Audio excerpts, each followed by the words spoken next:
Ryan Reynolds here from Mint Mobile. With the price of just about everything going up during inflation, we thought we'd bring our prices down. So to help us, we brought in a reverse auctioneer, which is apparently a thing. Mint Mobile Unlimited Premium Wireless. How to get 30, 30, bit to get 30, bit to get 20, 20, 20, bit to get 20, 20, bit to get 15, 15, 15, 15, just $15 a month? Sold! Give it a try at mintmobile.com/switch. $45 upfront payment equivalent to $15 per month. New customers on first 3-month plan only. Taxes and fees extra. Speed slower above 40 gigabytes. See detail. We acknowledge the traditional owners of country throughout Australia and recognise their continuing connection to land, waters and culture. We pay our respects to their elders past, present and emerging. Welcome to This Song Is Yours, a music podcast where we chat to a new guest each week, talk about their life and creative endeavours, and talk to them about some of the music they love. Our show works by chatting to our guests about music, their songwriting techniques, and occasionally getting them to make you a playlist of the songs they love. Welcome to episode 148. I'm your host, Simon Fink. Our guest today is Lizzy McAlpine. The indie singer-songwriter is releasing her second studio record later this week, entitled 5 Seconds Flat. In today's episode, we're speaking with Lizzy about her approach to songwriting, collaborating with Finneas, and creating a short film for the record. Here we go. Our guest today is an upcoming indie singer-songwriter based in Los Angeles, California. Originally from Philadelphia, she released her debut record, Give Me a Minute, in 2020, and received praise from artists like Shawn, Mendes, Finneas, and Phoebe Bridges. This Friday, she releases her incredible second record, entitled 5 Seconds Flat. Please welcome to This Song Is Yours, Lizzy McAlpine. Lizzy, hello. How are you? Hi, I'm good. How are you? I'm very well, thank you. Thank you for your time today. As we discussed before recording, you are joining us from Los Angeles today. What's it like in LA at the moment? It's good. It's sunny like it always is. It's a what is it? It would be Friday afternoon there at the moment, if I'm right. Yep. Any plans for the weekend? No, none. I am doing nothing. This next week is going to be very insane. So I'm trying to just take the weekend and not do anything. Of course. The week that you're referring to, it is a very exciting week. It's release week for yourself, for your album 5 Seconds Flat. Congratulations, firstly. Thank you. Of course. The other thing, as we mentioned before recording, this record, we were very lucky enough to have a copy of it beforehand, and it has been on repeat inside our household for the last few weeks. I apologise to my wife, who has had to kind of hear this on repeat, but it is a brilliant record. So congratulations. Thank you so much. My absolute pleasure. I guess to begin with, what's it like in release week for yourself? Is there, I imagine it's kind of like a range of emotions that are coming out when you're getting ready to prep a record. Yeah, I mean, the first record, I was kind of doing it by myself. I had my manager, but we didn't have a label like AWOL helping. So it was kind of just us doing it by ourselves. So this time around is like very different. It's exciting. It's hectic. I'm excited for the record to be out finally after like over a year of working on it. I'm just doing a lot of promo. That's very fair. I do appreciate your time today with that as well. This second record is a bit of a sonic change from the first record, from Give Me a Minute, whereas that record was maybe a little bit more a singer-songwriter, or not folky, but elements of folk or jazz or things like that. This one does kind of expand and push out that sonic palette to a little bit more. What was the decision behind making that change? Yeah, I mean, I feel like when I made Give Me a Minute, I was a very different person and different artist. I mean, I'm still the same artist, but just in terms of like my sound. And I feel like I wanted this record to reflect the growth. I mean, it's been 2 years since I made that album.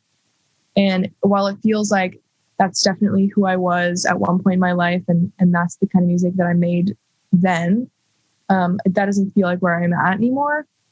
And I just wanted this new record to reflect that. And I think we succeeded. I don't really know. I think you did. I think you've done very well with it. The record is fantastic, as I've said, and I will stop gushing, I promise, after this one.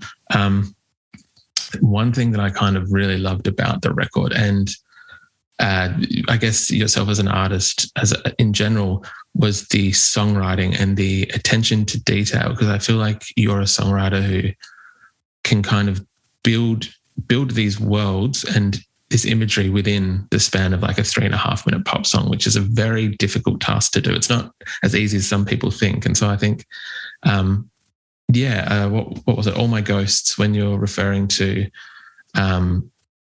like spilling mac and cheese on your pants and then dancing under kitchen lights, that I thought was a beautiful line and very like evokes this certain image. Has your songwriting always kind of been that descriptive, and have you always kind of felt that you're, I guess, telling these stories within your lyrics?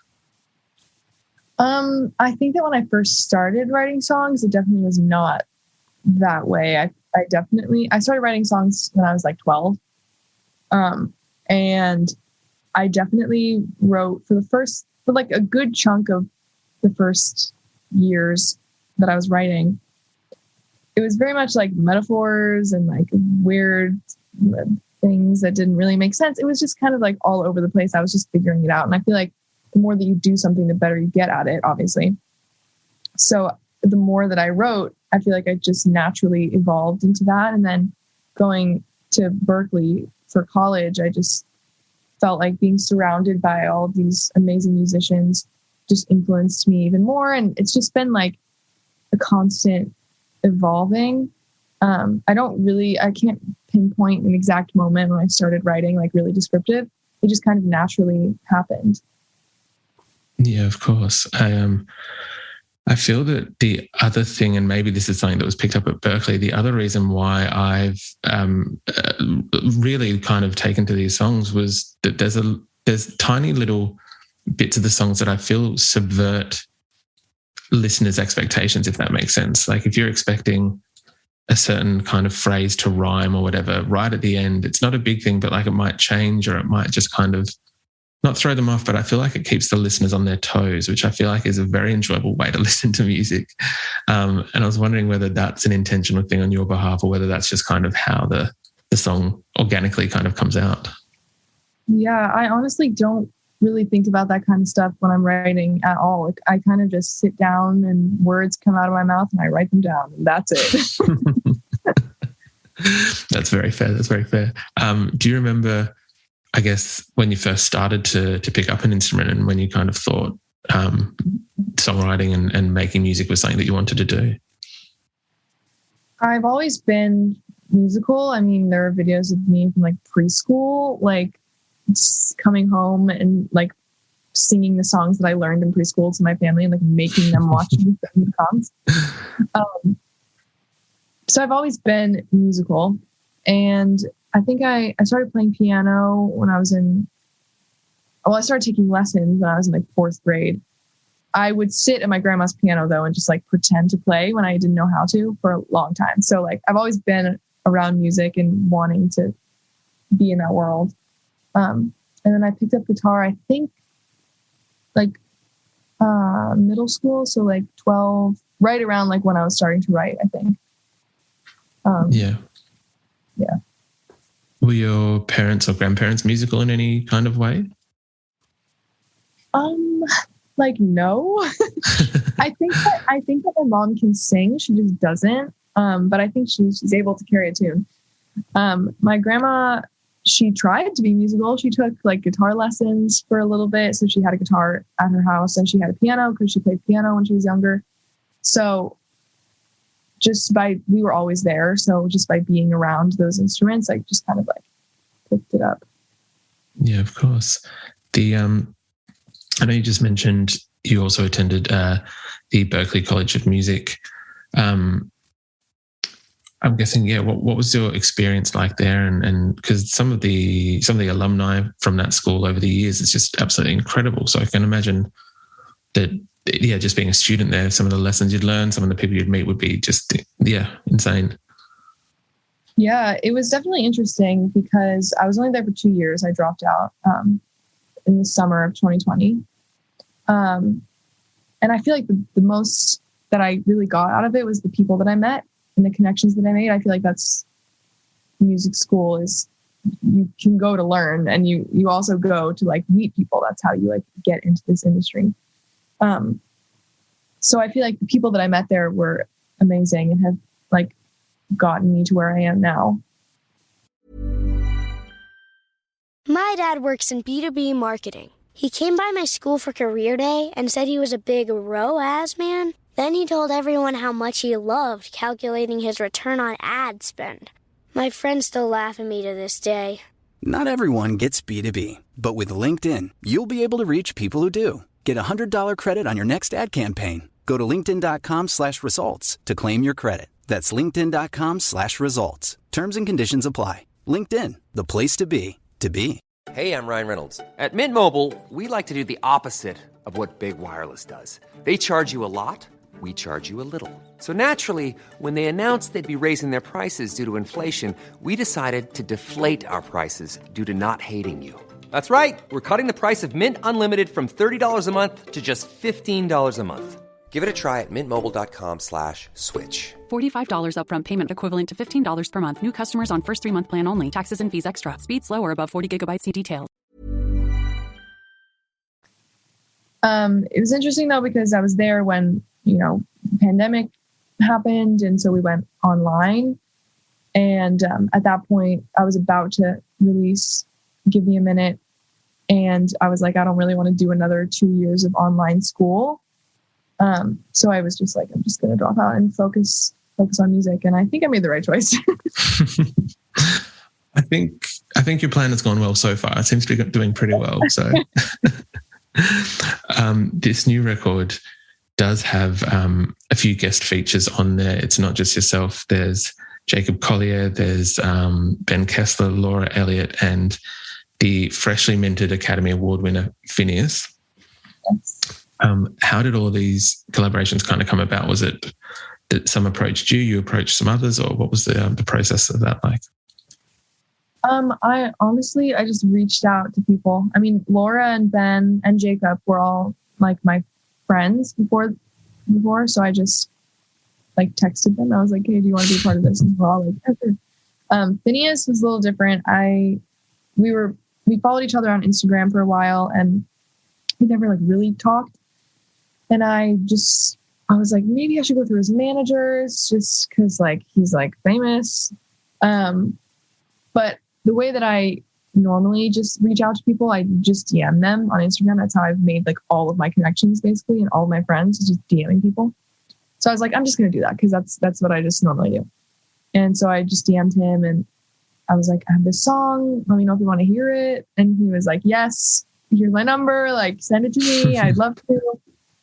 And yeah, he was just like really cool about it. He was so down from the jump. That's very cool. I can kind of imagine. Well, I think it seems that there's a lot of people within the music industry that are fans of yours. I know, as you mentioned, Finneas. I think there's, I've seen, who else was it? I think Phoebe Bridges has expressed her liking for you as well. What's it like when these musicians that I think you look up to, I know that, I'm not sure if you can see behind me, we put Punisher there because I think you're a fan of Punisher. What's it like when some of those artists that you look up to kind of start to show you that love back? It's so crazy. Honestly, I try to keep my expectations like really low so that like I'm not disappointed. But so like anytime that anyone famous like reaches out or posts me on their story or like anything like that, even just follows me, I'm like, oh my God, it's so crazy. It's wild. It's really cool. I love it. I can imagine it would be, cool. Just kind of looking at your phone and seeing that whoever has started following you must be a nice feeling. album is being accompanied by a short film as well, which you filmed and I believe was directed by Gus Black. And yeah, it's something that it does tie in with the music videos that you've released so far, but I'm curious what made you want to turn the album or parts of the album into a short film? I just had this idea to make a short film for an album for a little bit. It was going to be, so I was working on an EP before the album, and that ended up just being the live EP. But we were going to produce it out. And when we were going to produce it, I came up with this idea to connect all the songs, and I was like, this would be cool. And then it didn't end up happening. So I just transferred the idea over to the album, and I was like, okay, we can't make a film out of 14 songs. That's like a little bit too much. But maybe if we pick 5 and we'd work with them. So yeah, I also just love like visual storytelling, and I'm really into like script writing and like editing videos and filming stuff like that. So, and also acting. I love to act. So any way to combine all of my interests, I'm like all for it. So this was that way. Yeah, of course. There are little elements. Which one was it? I think it was Doomsday. The video for that track gave me very like what is that movie? I'm now drawing a mental blank, but it gave me almost like not teen horror vibes, but there's something about the videos that you've done so far with Gus that have this beautiful cinematic element that I think works really well with the songs. Yeah, I would agree. He's amazing. Lizzy, you've spent the last few months out on the road, I believe in a few different formats. There's been some with the small band. There's been some shows that you're doing solo. Mm-hmm. First, I guess, what's it like being back out on the road and being able to play some of these songs? It was interesting. I mean, that was my first tour ever. I'd never toured before this because I started growing my following during the pandemic.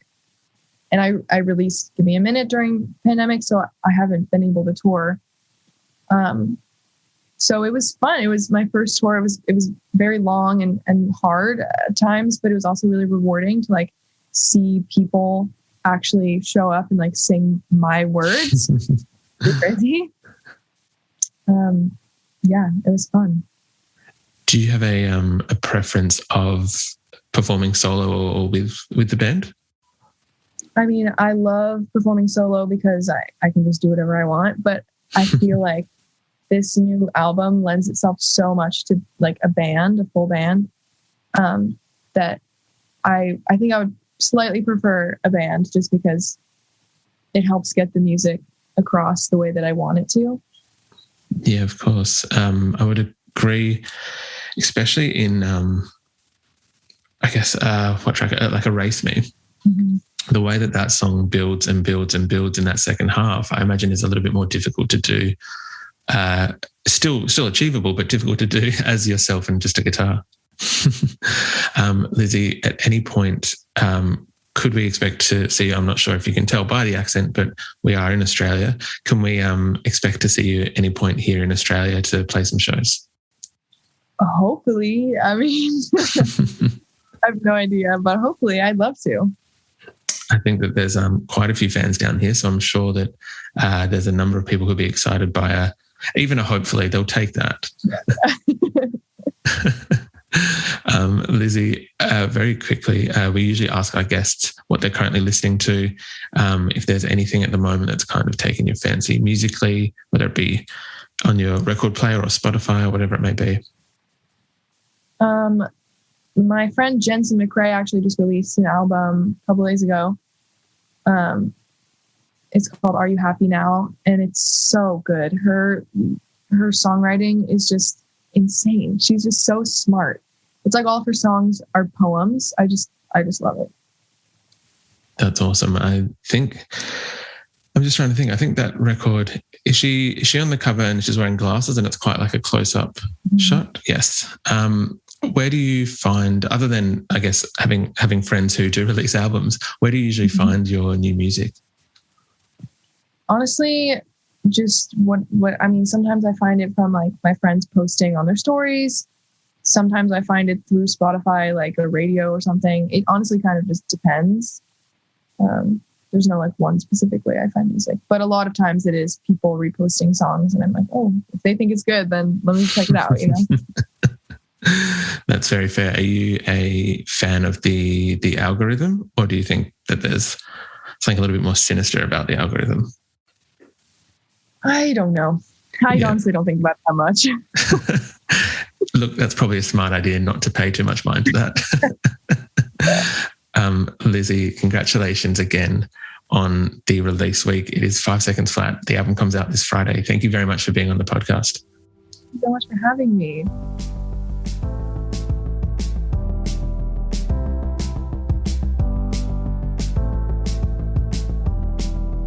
And that's our show. A massive thank you to Lizzy McAlpine for her time. 5 Seconds Flat is out this Friday, and we've left links in the show notes if you'd like to buy the record.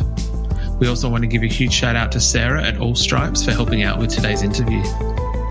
If you like this show, please subscribe wherever you get your pods and stay up to date when new episodes are released. We release new shows each Wednesday and Friday morning, and we now have a Patreon, which you can find within the show notes of this episode. You can follow the playlist profile on Spotify, and you can follow us on Instagram, Facebook, and TikTok. Until next week, cheers.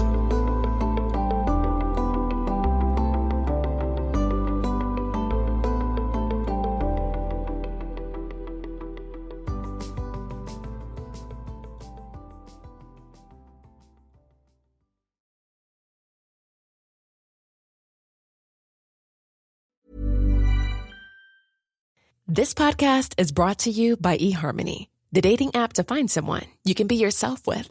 Why doesn't eHarmony allow copy and paste in first messages?